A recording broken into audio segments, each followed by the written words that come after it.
Hello, roses. Good evening to you. Good morning or good afternoon, depending on when and where you are watching this podcast. Listen, we are bringing you greetings from the United States, from the great state of Michigan, best known as the Mitten State. And you are watching Get Into It live chats with Kimberly Willis. And here we talk about cancer conversations with survivors, therapists, caregivers, and more. And I am your host and wellness advocate, Kimberly Willis, and I help you with different products and services. And if you know already, if you've been watching the show, you know you need to go over to survivorscorner.net because I help you smell good.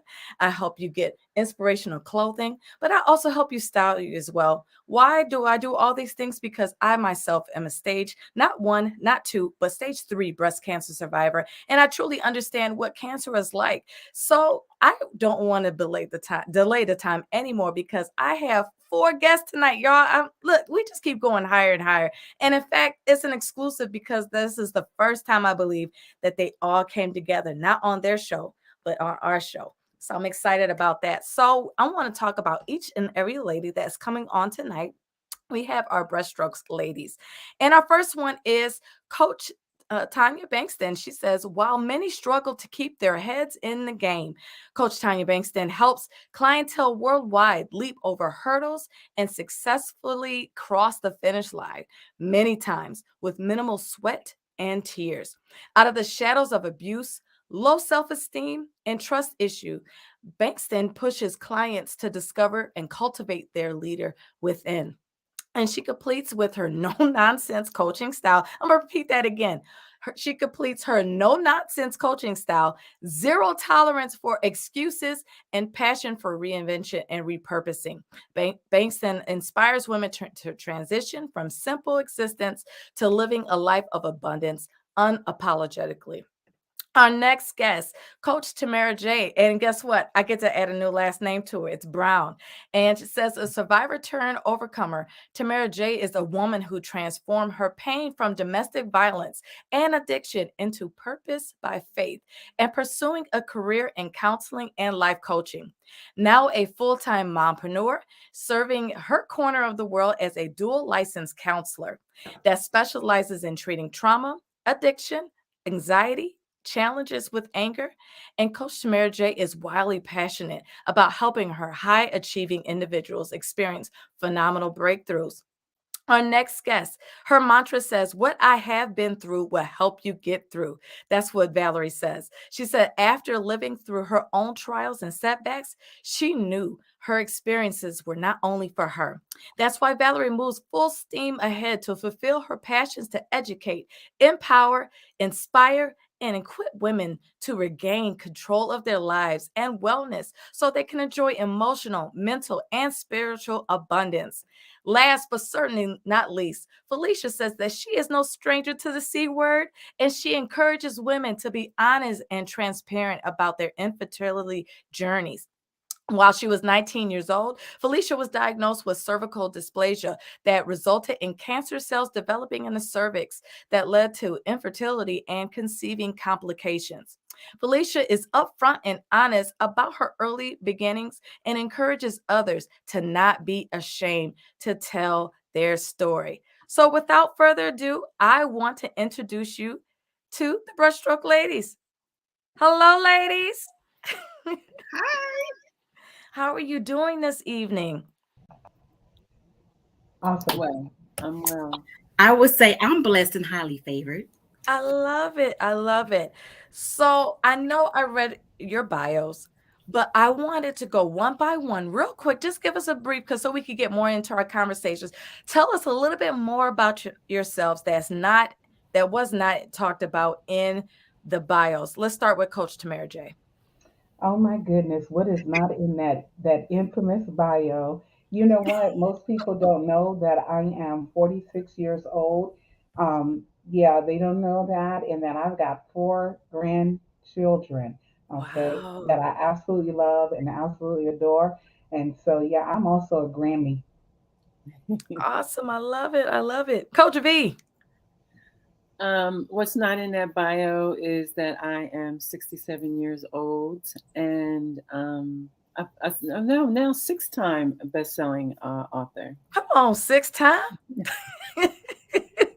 I love it. All right, Felicia, what about you? Well. I'm 50 years old. Don't let this face fool you. Some people say All I'm in my right. 40s. Some people say I look like I'm in my 30s. But what comes out of my mouth is nothing but wisdom. I am a wife. I am a mother of a 21-year-old, soon to be a grandmother. Been married 26 years, and I am a life empowerment coach. And I have a very strict boot camp style of life coaching. Love it. All right. Last but not least, our no nonsense therapist. Tanya, tell us a little bit more about yourself. Okay, do I have to tell my age because they told their age? It's up to you, but I mean, you might as well. I'm soon to be 55. That's I have awesome. 2 adult sons. One is 34 and the other one is 31. And I have a beautiful, beautiful 3-year-old granddaughter that I just absolutely love and adore. Love it. Love it. Well, welcome, ladies, to the show. Since you all shared your ages, I guess I'll share mine. I am in my last year of my 30s. I'm 39. I'll be 40 next year. I'm so excited about that. So I'm just so delighted to be amongst all of you seasoned, lovely, beautiful ladies. So let's get into it. So we actually have 2 cancer survivors that's among us right now between the 4 of you. So we got Miss Coach V and we got Miss Felicia, Coach Felicia, that both has dealt with cancer. So I'm gonna start with you, Coach V. Tell us a little bit about your testimony. My testimony, it started, I think it was like 3 years ago. I was getting my hair cut, and the stylist said, Miss Valerie, I think something's going on in your head. And I'm like, I've been getting my hair done all this time. Nobody said anything. And I said, well, take a picture. I want to see, because I have a health background. And of course, I think I'm a doctor. I play one. So I'm like, well, show me the picture so I can analyze it. So she showed me the picture, and I'm like, oh my God, that really does look like something. So I went to the doctor. They did a biopsy, and I'm like, oh, it's nothing. I told God that I never want to have cancer, because a lot of people in my family have cancer and have survived, and some have not. So I never want that word attached to my name. And they called me, I guess maybe the third week, and said, you have stage 4 squamous cell skin cancer. Oh, wow. And I'm like, oh my God. And I was at massaging. I was getting ready to massage people. And I'm like, well, how am I going to do that? So I said, guys, you got to get me through this. And of course he did. And I had 3 surgeries on my head, and then they found some cancer other places, and I had to have surgery there as well. So now I get, checked every 6 months, and, to make sure that everything is okay, from head to toe. That's awesome. How long have you been a survivor? This is my 2nd year. Oh, so it's still very recent for you. Yeah. And today I found another little spot that I'm a little concerned about, because it's been there for about 2 weeks, and it heals and then it doesn't, so I have to get that checked. So we're going to talk about that too. We're going to talk about every time there's a new bump, lump, skin change. We're going to talk about that, because that does play with your mental. We're going to hang on to that. Coach Felicia, tell us a little bit about your story. Well, I would definitely say when I was 19 years old, back then in the late 80s, early 90s, there wasn't a lot of testing for human papillomavirus virus. And at that time, I was in a relationship, and I didn't realize that I had contracted an HPV. And that's something that I generally don't talk about. And it ended up being cervical dysplasia, but then it escalated to turning to cervical cancer. And I did not get tested right away. And because of that experience, I had to have surgery. I had to have my line of my uterus removed. It led to infertility. I had to have laparoscopy. I had to have hysteroscopy type surgeries, so they can go deeper. When the doctor says, Felicia, you have some abnormal cells here, and they had to do further testing, that's when I realized, my goodness, what have I done? I immediately went into what have I done, not what did someone else do, what happened to, what did I do? Because at that time I was not educated as to how a virus can go through one's body, how one can sexually really be transmitted a virus. I didn't know anything about HPV. And so when I do talk about my story, that's one piece that I do kind of keep hidden, because I was not at the time, even now, even still, not happy to really to disclose. So that led to infertility. That led to me getting checked every 6 months. Every last one of my aunts and uncles have died of cancer. Wow. Whether it is breast cancer, whether it's pancreatic cancer. I have 3 aunts that passed away to stage 4 pancreatic cancer. It was throat cancer due to smoking, or what do you call it when your kidneys or your lungs is black? Cirrhosis. I had an uncle that died of that. When I end up getting contracted cervical dysplasia that turned to first stage cancer, the first thing my mom said was, "Oh Lord, it skipped me and got my daughter." Wow. Because she was thinking that she would be not a candidate, but she thought that she would be one like her siblings that will one day have cancer. Let's dive into that a little bit more. So both of you, for both Coach V and then for you, Coach Felicia, about you guys both got cancer at different stages of your life. You being younger and then you being more seasoned. So for you, Felicia, tell us a little bit more about, okay, so you had this history pattern of seeing your family members. Mentally, did you think once you got cancer, did you ever think that you would see 25? Did you ever see 30? Because after seeing so many loved ones die in such a manner with cancer, now that this was now your reality, could you see yourself 5 years, 10 years later down the line? That's a very good question, because sometime last year, I had another concern, which my Brushstrokes sisters were apprised of. And I had to take a mental health break. I recently have received a letter indicated that we need for you to come back into the office. And this was like around Halloween of last year. And going into the office, and they said, there is something there, and we're going to have to go in and do a procedure. Now, this is something that I generally do not talk about, even to my Brushstrokes sisters, because I'm a private person. Knowing that my mother had 13 siblings, and it's only 2 of them alive now, her and her sister in Gary, Indiana. I did not really see beyond the day that I was told, you have, Felicia, possible you may have cancer. I wrote about it in this anthology called The Making of an Elite Woman. Because for me, people used to say, first come marriage, then come the baby carriage. Right. I didn't have that. And I hid that from my husband for many years before we got married. He didn't know at the time that something was wrong. We've been trying, but I held that secret. I didn't reveal it until there was one day I had to have surgery. There was a mistake by the doctor. They cut me from left to right in the bikini area. I had a lot of endometriosis that had wrapped around my fallopian tubes. Wow. And I was even told that I couldn't conceive. And it was a medical mistake that caused my blood pressure to drop. And the doctors came out and said that we're going to have to take her infertility organs. And my husband has said, no, you're not. Everything that she came in here with, she's going to leave intact with.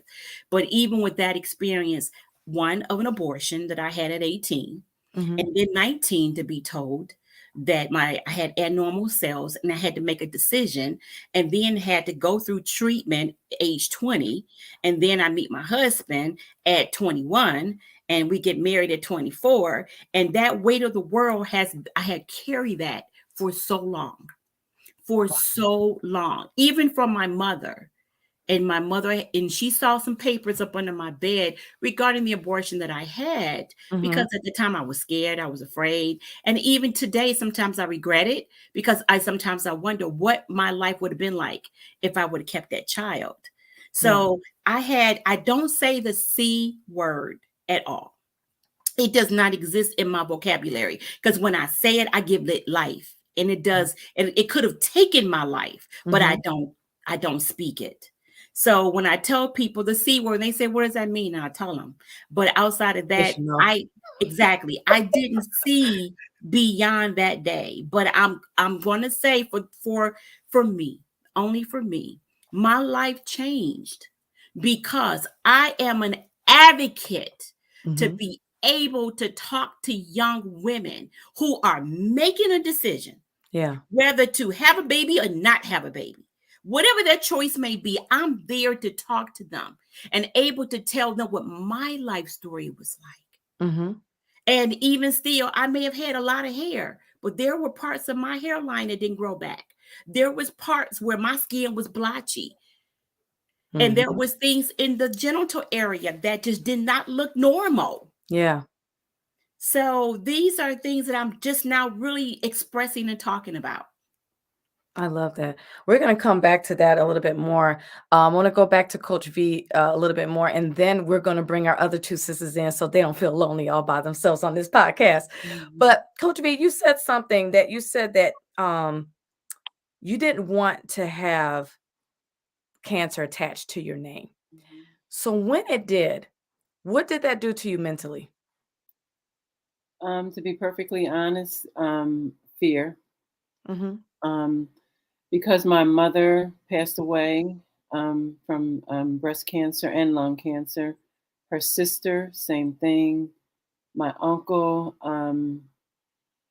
I think his was lung. And, other distant family members passed away from cancer. So I can remember at a young age, always telling God, please, I don't ever want that. I don't, and like you, Felicia, my grandmother would never say the C word, cancer. She would say the C word. And she would almost like whisper it, they get the C word. And, when my grandfather passed away from prostate cancer, she never would say that word. And, so when I was diagnosed, I can see myself right now, what I was doing. I was leaned against the countertop in my shop, just picking up the phone. Hello. And she's like, is this Valerie Stantz? I was like, yes. This is Dr. Why can't I remember her name? Probably because I don't want to. But this is Dr. whatever. And I just wanted to tell you, unfortunately, the biopsy we took was stage 4 squamous cell. So, I have a healthcare background. So she said stage 4. And I'm like, I think I stopped breathing for like a couple minutes, but it seemed like hours. And I'm like, okay, so, what am I supposed to do now? And I can remember that fear just took over, like, I was like, God, I told you, I don't want that attached to me. I'm gonna trust you, because it's skin cancer. And, skin cancer is not to be taken lightly because you can pass away from it. Yeah. So that was another fear because, when you're in the healthcare, you know too much. And squamous cell is not, good either. So I'm, as she's talking, you can see all these things in my mind, like boom, boom, boom, boom, boom. And, so now I have to get myself together. I remember calling my daughter and like, oh my, I'm crying now.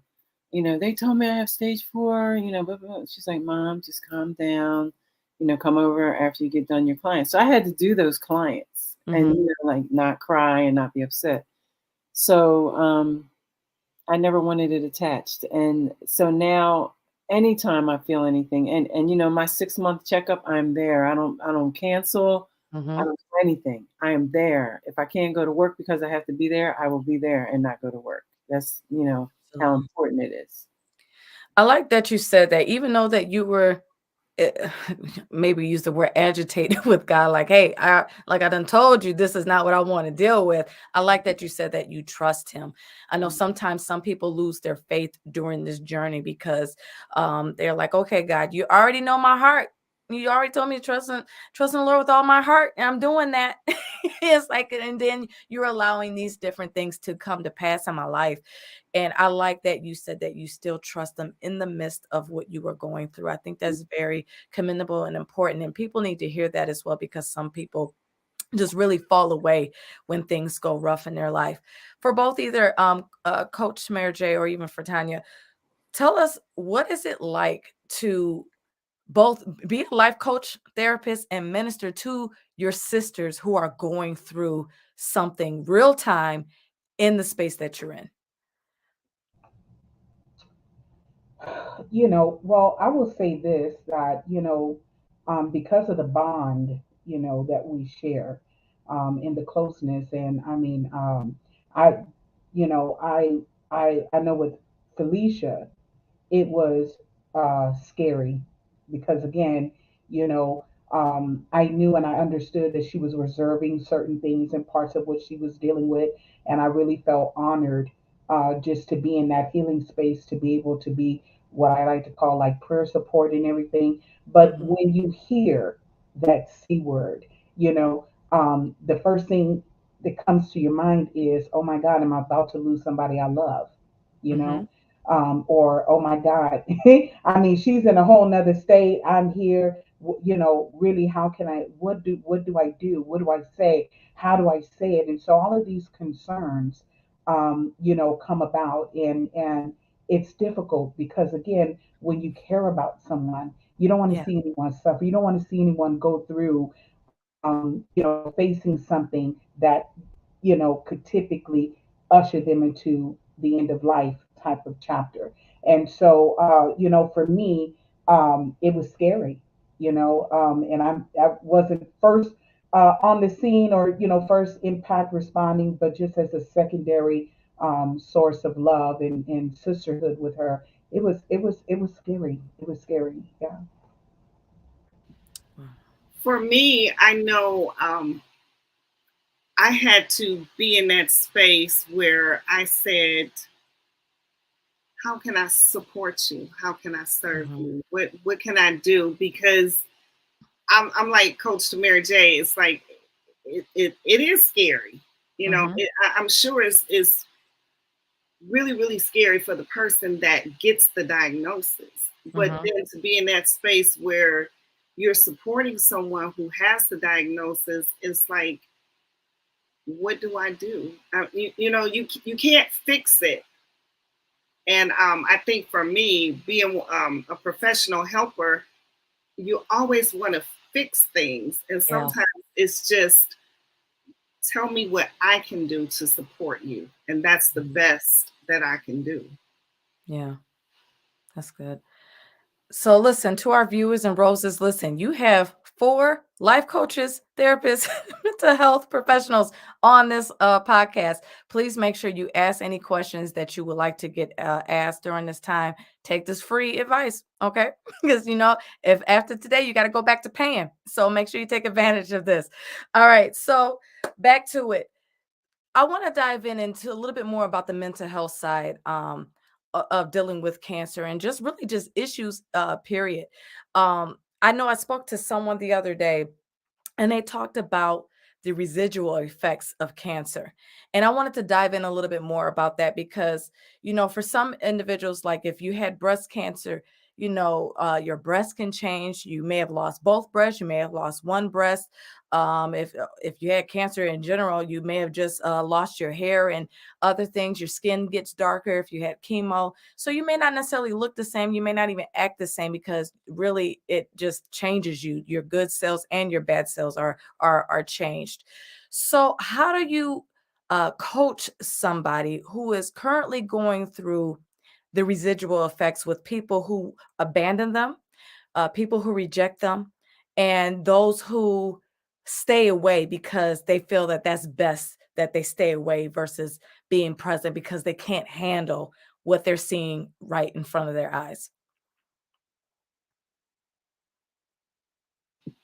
Our Brushstroke sisters aren't saying anything. Normally, we're always they're on their best behavior, First Lady Kim. So I'm That's right. right in, and I would say one of the things that I do, aside from saying how can I support you, is just to be in that space where I help them to normalize their feelings. Mm-hmm. Them to understand that what you're going through, what you're feeling, is part of the process for you, and it's Mm-hmm. okay. Don't, I try to discourage them from being in that space where they're comparing themselves to other people. Yeah, the experience of having this disease is similar, but their experience is uniquely their own. Yes. And it's so important to help normalize that for them. And then just let them know I support you no matter what it is that you're going through. If you feel like you're in the dark, then I'm going to sit in the dark with you and I'm going to hold your hand and I'm not going anywhere. That's it. That's it. For me as a therapist, I've had a couple clients that had cancer and is going through the journey of healing and restoration. For me, sometimes clients can look at therapists like we haven't been through anything, like we have never felt anything. So sometimes with consent, I will ask the client, I need to provide a little bit disclosure so that I feel. Okay. And I would share a little bit of my story and they would sit there like, oh, you're just like me. Wow. Okay. And I've had a client tell me that. And for me, it seems as though that client was transformed because they weren't just talking to someone in therapy just to be talking, to providing personal confidentiality information, but they was talking to someone too that was almost like a mirror. How did you, Felicia, get through? What happened to you? So now their story becomes my story, and my story becomes their story.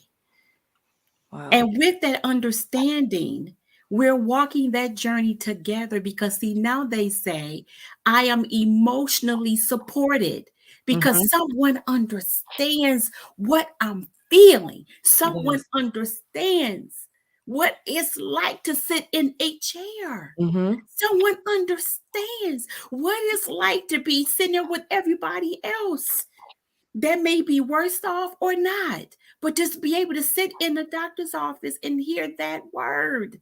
Yeah. So I provide that supportive and emotional support for those clients to let them know it's okay to say, I'm hurting. It's okay to say, I'm fearful, but just being able to say, it's okay. I love that transparency. What if there is someone who finally takes the plunge to see a therapist? Because we talked about in the show that I was with you guys that it just takes a lot just to even get into your chair, right?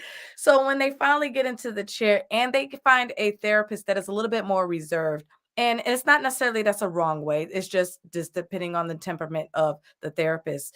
If they find someone who is not willing to share, what are some things that the client needs to look for to make sure that they are breaking through that glass, to make sure that they are really getting the tools that is being, taught to them?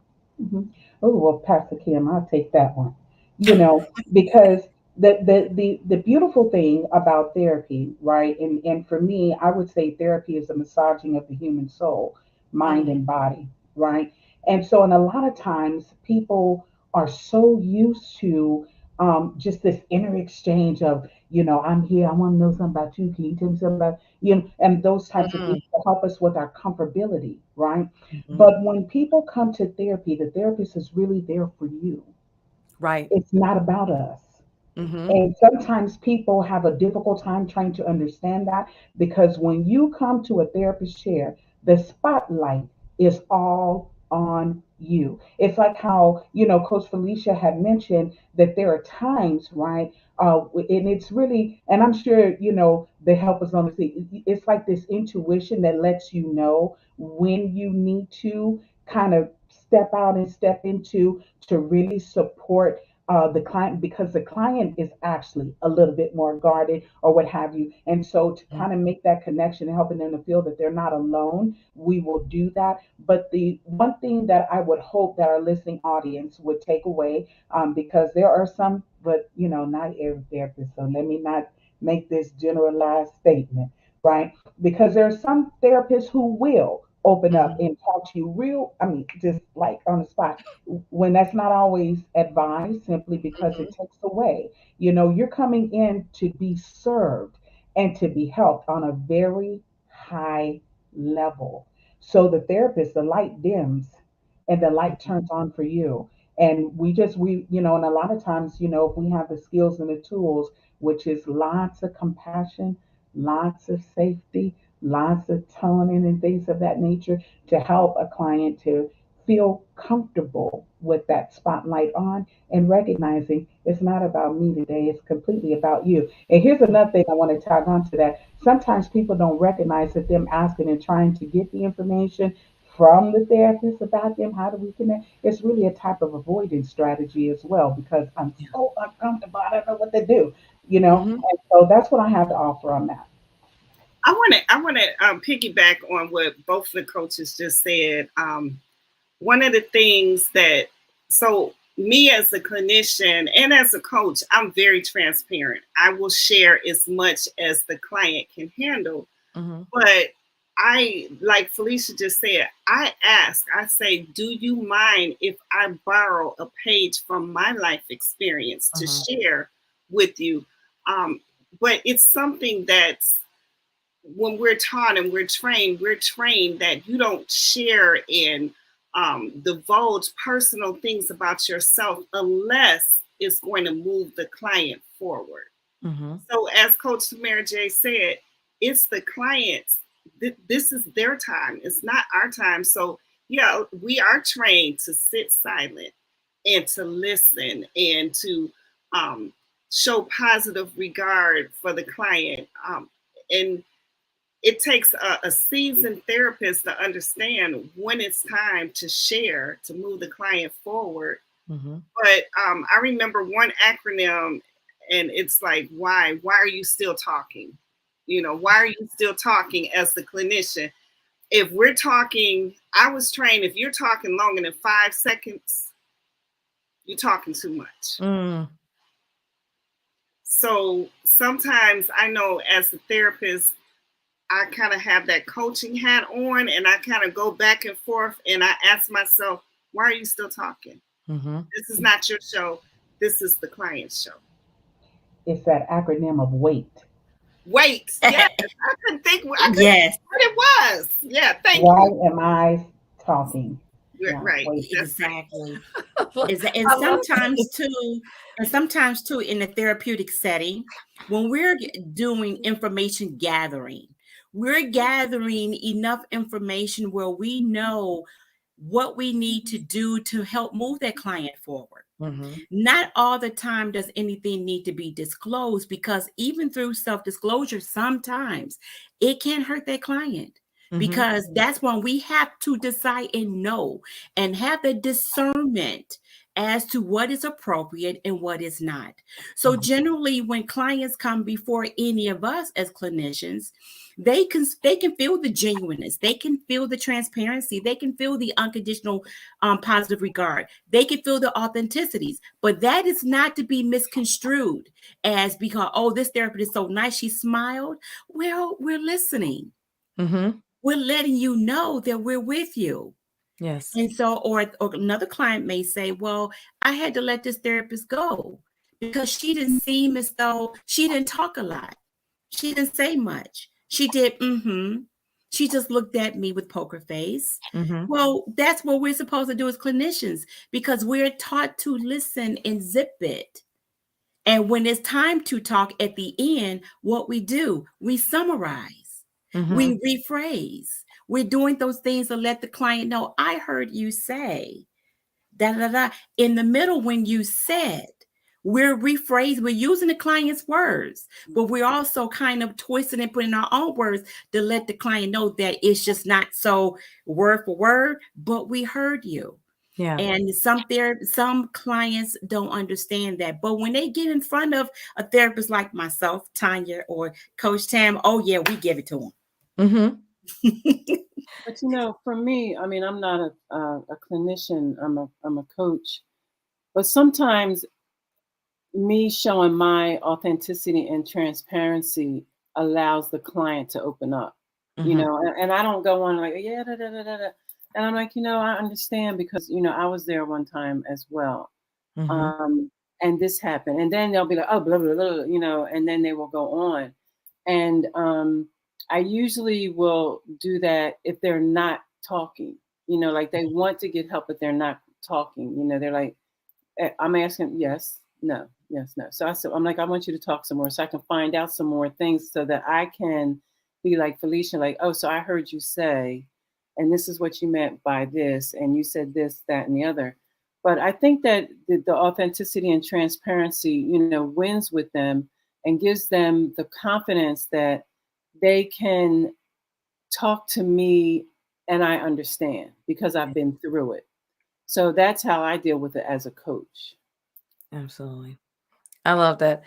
Tell us a little bit more about why is it important for someone to take the plunge, irregardless if you had cancer or not, because we all go through this thing called life.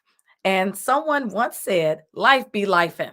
So when life be lifing, tell us the importance of why they need to get a therapist. I think it's very important that you still have your faith-based leader to be involved in what's going on, but then also have a therapist. Tell us the importance of your end of the spectrum. I almost feel like I want to press a button in a game show. I'm gonna press it. But um, Kimberly, one of the things that I want to use this analogy, if it's okay, Mhm, many of us, we have vehicles and we drive cars, or if mhm. you have an air conditioner unit in your home, right? Every few months, you got to change and check that filter. Yes. Because if you don't check the filter, right, it's going to cause all this clutter and all this backup and all this stuff going on to where the air is not going to blow right, car's not going to function right. And we are the same way. Mhm. We are the same way. We are always being impacted. And this is one of those things that, forgive me, because you got so many people in the world that have so many different beliefs, right? And people Mhm. will say, I don't know, that didn't bother me. I'm not bothered. I'm good. I'm good. Not true. Mhm. We are always being impacted by the information, the environment, and the people that are around us. And the mind takes all that in. Yeah. And unfortunately, there are many people, there's lots of ways to go about taking care of your mind, but God placed the therapist here for that specific purpose. We Mhm. are the helpers to help heal the mind.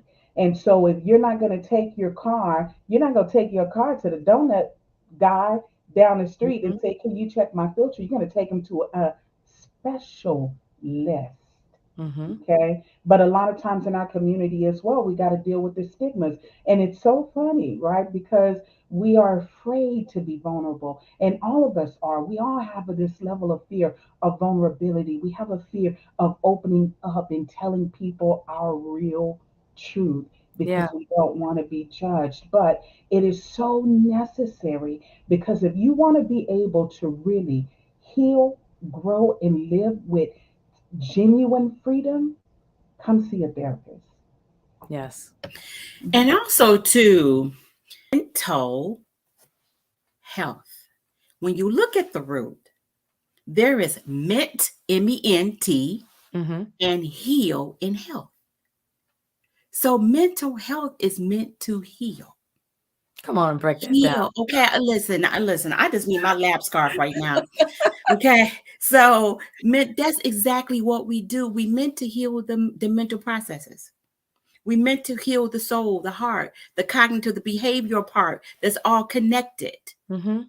We are, each of us specialize in different things, Yes. specialize in different, like for me, I specialize in couples, family therapy, for example, right? Mhm. Young adolescents and individual counseling. Coach Tanya, her specialties will be a little bit different. She has addiction behind it. I don't. And her specialties is more broad. So Mhm. what I'm saying is that, especially what has been happening lately Mhm. in the United States, mental health is through the roof. Yes, it is. Okay. And we need our people to identify that if there is a crack in the system, that means a crack somewhere in the thought processes, maybe that's where you need to see a therapist before it gets worse. And if people tap into their own senses, they will know when they need to see a therapist. Mhm. Often someone asked me the other day, when you have problems, who do you see? I say another therapist. Mm-hmm. Because we are all connected. We're all so tied somewhere to connecting in this ecosystem. So when one identifies, if you're having feelings of depression, feelings of sadness, isolation, loneliness, grief, anxiousness, nervousness, over racing thoughts, worries, generalize too much, Mm-hmm. difficulty concentrating, on edge, shakiness, fidgety, that's when you need to see a therapist. Yes. Medication may help too, but seeing a psychotherapist to be able to talk, to be able to be in a safe space and and feel secure in an office, to be able to ventilate frustrations. So after 6 weeks, 7 weeks, 8 months, or whatever that duration is, that person can leave better than the way they came in. Yes. And First Lady Kimberly, I want to just add to what they said is that sometimes seeing a mental health therapist isn't because you feel depressed. It could be because you're going through a life change. Like, say, for example, um, a parent died. That happened to me. My mom died in 2019. When my mother died in 2019, it caused a downward spiral. I spiraled right into depression. I spiraled right into anxiety. And I thought to myself, oh my God, I'm a therapist and now I'm depressed.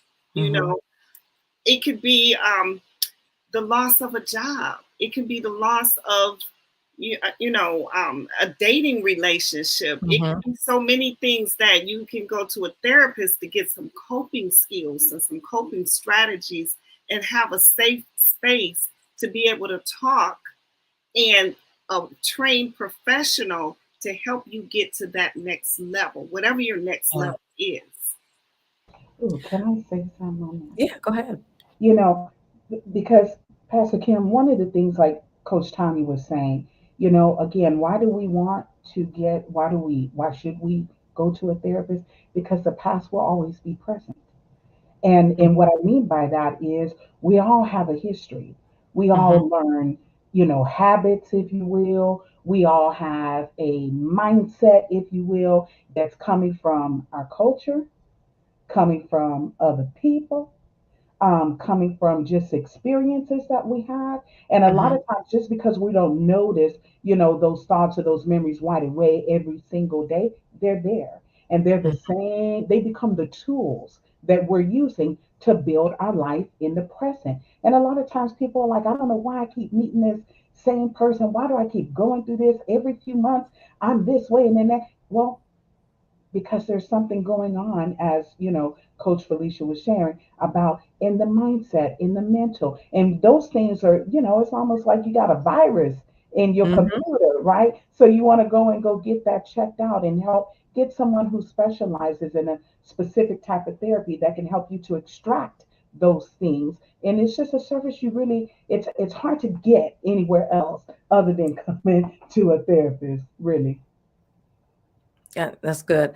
Tanya, I like how you talked about, there's different life situations that can make you go through the spiral thing with anxiety and depression. Medications is also something else that can cause that as well. I know some of the medications that I'm on can actually add to that. So it's like, even though that I can be very strong in my faith, I can have something medically that is trying to change my mental space. And I have to constantly make sure I'm on my knees, constantly make sure I'm in somebody's chair to be, make sure that I'm getting holistically everything going on, because I still got to get physical therapy. In fact, I just started physical therapy again, unfortunately, this past Friday. So it's like my body is still trying to recover everything that's going on. And I think that we also have to give ourselves the grace to be able to go through the different seasons that we go through. I think it's really hard, especially in the Christian faith. It's really hard to admit out loud to some that you're either going through some type of depression or going through some type of anxiety, because then you're going to be blacklisted almost. It's like, hey, like, God hasn't given you the spirit of fear, so it's like, there could be different things that can get you there. I think one of the things that help separate a Christian from someone else who experiences the same thing with anxiety and depression is our bounce back rate. I think because of our faith in God and what he can do and how he's a healer and a way maker, a miracle worker, that our bounce back is a little bit different than someone who doesn't have that. And also just to be able to use the resources that he has given us. We obviously we have the Holy Spirit, but obviously we have doctors, and then we also have mental health professionals to help us navigate through these life changes that we go through. I think it is so important to make sure that when we are going through something so hard in our lives, that we don't beat ourselves up, and then that we don't shun ourselves because we want to be vocal about what's going on. Because it's funny, especially with last month being mental health awareness month. Everybody throws the post out there, hey, if something's going wrong, say something. But then you say something and then you're judged. So it's like, and you wonder why some people take their lives. I'm not condoning suicide or anything like that, but it's like, you wonder why some people choose this route, because when you ask someone how they're doing, almost 90% of the time, people don't even wait for the response.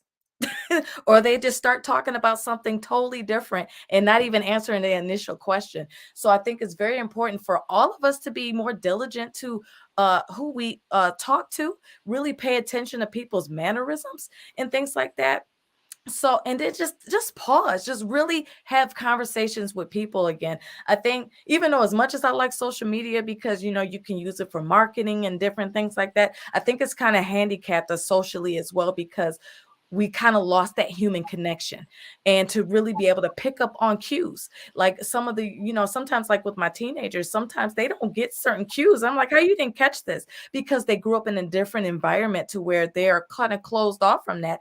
And we had to kind of teach them that, where we kind of already had that, because we just got phones when we hit college or whatnot. So we had a different experience with that. But I think we do need to be a little bit more kind to those who are going through mental health challenges, and to encourage one, because God is all about love. He wants us to love our brothers and sisters. And he's definitely used a lot of people in the Bible who are not necessarily holier than thou. Because did he use the high priest? No, he didn't.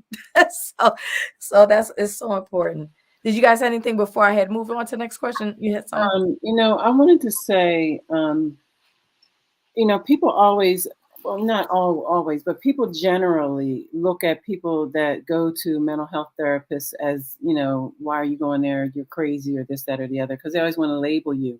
Mm-hmm. But, I find that, and, we have an OBGYN, we have a dentist, we have a this, we have that. Why not have a mental health therapist? Mm-hmm. I love my therapist. I love that I can talk to her. I can say whatever I want to her. I'm in a safe space, and I will not be judged or frowned upon on anything that I say.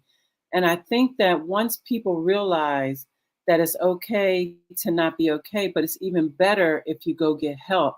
Yeah. That, maybe the world will start to embrace, mental health and mental health therapy, because it has such a stigma on it that people, oh my God, she's crazy, because she's going to a therapist, she's going to a psychiatrist. No, the reason I'm not crazy is because I go there.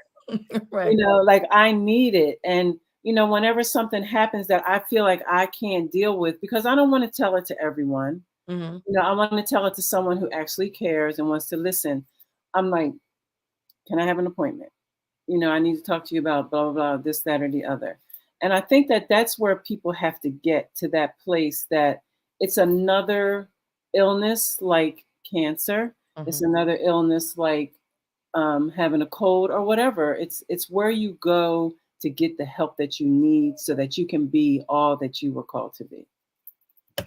And also, too, I wanted to say, my Brushstrokes sisters know how I play on words and phrases. First Lady Kim, when you just mentioned about 2 Timothy, at the end of that verse is of sound mind. Mm-hmm. Okay. Us mental health therapists, we help you to be of sound mind. Yes. Okay. So without us, you can seek guidance through one's pastor, bishop, of the elders of the church. Mm-hmm. But when you can't get to the elders of the church, who else do you go to? mental health therapists to help you to be of sound mind. So I Absolutely. just wanted to say that. I love that. I love it. Listen. Oh, go ahead. Oh, I just wanted to say one of the things that you started out with was speaking about medication causing some mood disorders. And this right here is the book that mental health professionals, psychiatrists, therapists, we use to diagnose mental disorders. And one of so we don't just pull names down out of the sky and say, oh, you have bipolar or schizophrenia. No, we have to actually study and see what type of symptoms apply in order to be able to diagnose. But one of them is like you can have a mood disorder that's due to another medical condition. So like we're talking about cancer, there's certain medications that a person can take for the treatment of cancer that can cause mood disorders. And I like to tell my clients, you protect your mental health so that you don't have mental illness later. Yeah, I like that. I like that. That's good. I wanted to circle around, normally around the last 10 minutes of the show, promoting you guys, but we're going to get to that in just a moment. But I wanted to circle back to Coach V. She had talked about having a new spot and talked about, okay, well, what's going on with that? I wanted to dive in a little bit more about that because survivors have this. Once you have gotten cancer, anytime you get any new lump, cough, whatever, sneeze, whatever that goes, it's something in the back of your mind. Oh my gosh, is cancer? Talk a little bit more about your honest feelings about that, Coach V. And that's exactly how I feel. Like I'm constantly, looking, where before I probably wouldn't pay my body any mind. Like if I feel something, or if something's not healing, I'm like on the phone, I got to see you, check this out, check that out. And, the majority of the time it was not a positive find, but the last 2 times it was, and it was, it started in my head. I've had 3 surgeries in my head, 1 on my arm, and that's where the other spot is right now, on my arm, right next to the last spot. And, it's, am I fearful? Yes and no, because, I guess because of my age and my wisdom, I so trust God, that, He is going to take me through this for a reason. Is it going to help someone else? How am I helping someone else with what's going on with me? But I'm going to be perfectly honest with you. One thing that I am now afraid of is the sun. And it's almost like I'm a vampire. Like I'll go out and I'm like this, I'm like, oh my God, let me get my hat, let me get this, now I'm fearful of being outside in the summer in the sun, because then, I was out the other weekend and now I have this bump, so now I'm like, is it really a bump from the sun or is it just my imagination? So, it's hard to try and be cool and calm, like, it's nothing. But in the back of your mind, it's like, I want to get this checked, just to be on the safe side, because of what you've been through. Absolutely. Cancer has a way of sobering you up about how life is.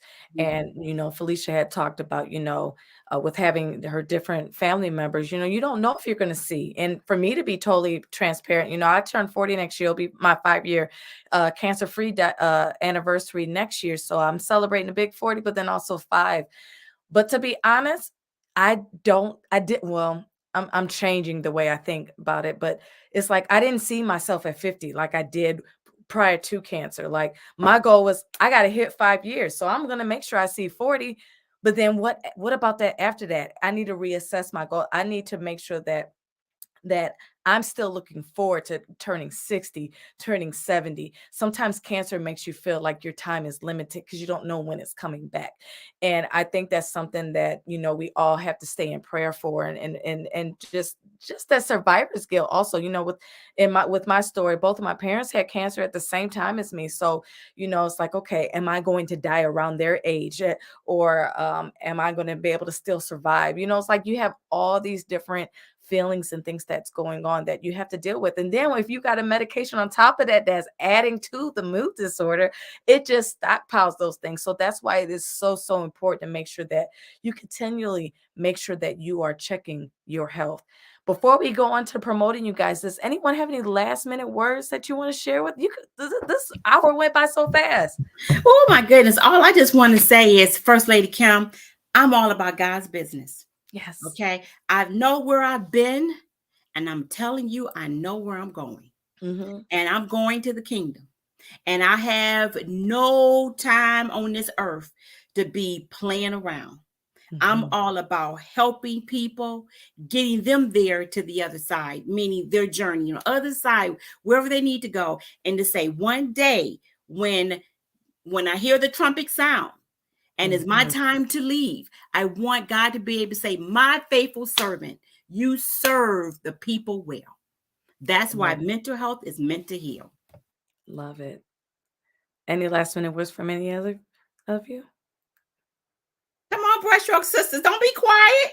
Listen, look, you know what? Before y'all say that, I need to really show our viewers how they really get down. I had this in my back pocket just in case this happened. Let me throw this on real quick and pop this on. I mean, I got to jump in real quick because now you speak in my jam. I'm sorry, but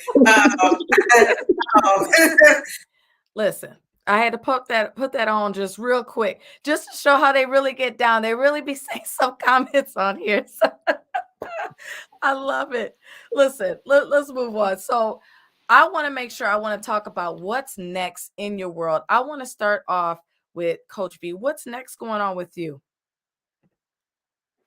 I just released a new book a couple weeks ago, Breaking the Silence, Remove the Mask and Heal. Excuse me. So I'm, preparing a workshop for that. I've been doing a lot of speaking around it, and that's it. That's all I'm doing. I'm, working on another book about my life, and after you realize that God took you through this, He brings you back to the beginning so that you can see how you transition to where you are. So I need to tell that story because it's a lot of things to talk about. Love it. Make sure that you follow her both on Instagram and on Facebook, called Purpose for Wellness. And you can follow her or email her rather at Valerie@purposeforwellness.com. Next, Coach Tamara J. What's next with you? Well, I am so super excited. Some powerful collaborations are coming my way, especially heading into the fall. So we at the Empowerment Coaching Institute, we're going to be doing some very, very new things and providing some trauma-informed coaching and all sorts of stuff. So I'd like to say that we're going to be doing coaching with a twist, and I am so very excited about it. I love it. Make sure that you follow her on Instagram. I am Coach Tamara J, and on her website, so you can get that twist stuff on empowermentcoachinginstitute.com. Coach Felicia, what's new? Oh, you're still muted. I am an author of 3 anthologies. I'm working on an upcoming project with Tanya Bankston. I am a part of an elite women organization, Women Director of Human Resources.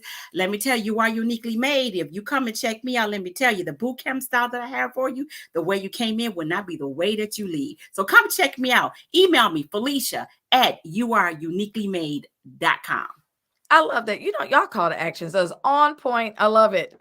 Again, make sure you follow her on Facebook, Felicia Moses, and on her website, I can't even say it, youareuniquelymade.com. And last but not least, our change duel. Tell us what's new. I am working on The Art of Reinvention, my book, part 2. Awesome. And I am working on a new coaching program, a reinvention coaching program for women over the age of 45 who are spicy and seasoned and ready to start Act 2 of their life. Oh, so you're just going to ask me out. Okay. Yeah, I'm sorry, First Lady Kim. It's all right. I'll meet you in another 5-6 years. Yeah, so that's what I'm doing. And you can find out a lot about me on changedoula.com. Awesome. And make sure that you also follow her on both Instagram, Facebook, and Twitter.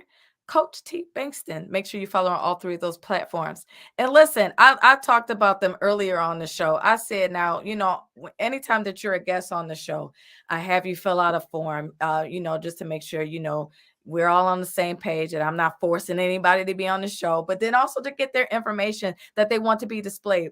And do you know, none of them talked about their show. So I want to make sure I highlight that on there for you. Make sure that you are following the Brushstrokes show, which normally airs on Tuesdays at 9 p.m., correct? Correct. All right. You can follow them on YouTube at streaming inspirational broadcast, or you can also find them streaming on Facebook, Brushstrokes, the art of reinvention in living color. So make sure that you check them out every Tuesday at 9 p.m. when they go live. Ladies, I really enjoyed my time with you guys tonight. Thank you. And one other thing we failed to mention. Mm-hmm. Everyone that's listening and watching, guess what? The Brushstrokes sisters are going to have Brushstrokes After Dark real soon. Also, I want to mention that. So this is going to be the time that we're going to talk about some spicy stuff. So keep the children, put them to sleep. And the Brushstrokes sisters are going to talk about some unadulterated, uncut stuff. So if you're interested, my name is Lisa Love. That's going to be my name on the show, Brushstrokes After Dark.